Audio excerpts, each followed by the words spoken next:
Andrew, Pinkel's resignation comes in the wake of protests and unrest on MU's campus.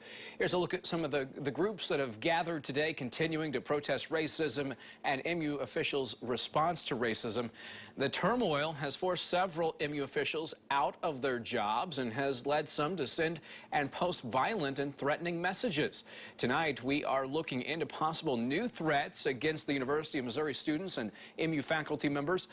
Amid terrorist threats on Yik Yak this week, these tweets were also sent with the hashtag Mizzou. One of them saying, quote, "It's time whites stopped existing," and the other one encouraged the shooting of whites. ABC 17's Joe McLean has been talking to experts today and joins us now live from the MU campus. And Joe, it's difficult to determine if these are threats at all. That's right, Daniel. It can be difficult to determine whether something is a legitimate threat or simply a harmless comment online. But when something is directed at a specific person, it can be a little bit different. Take a look at this email that was sent to MU professor Dale Brigham. It includes, frankly, a lot of language I can't say on the air, but it also has this phrase, quote, "It's good that you've been unmasked, and you should, in fact, feel in danger just as those minorities." Now, that email was in response to Brigham not canceling class when his students expressed concern over those Yik Yak threats this week.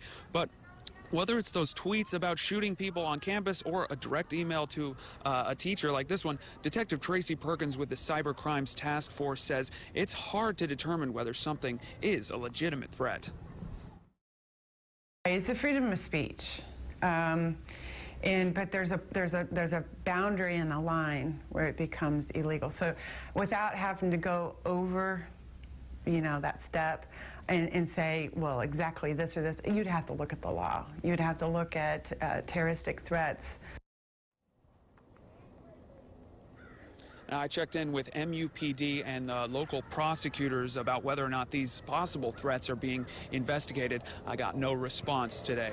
Reporting live in Columbia, Joe McLean, ABC 17 News. Thank you, Joe. A felony threat offense can also be punishable by prison time or massive fines. The UN board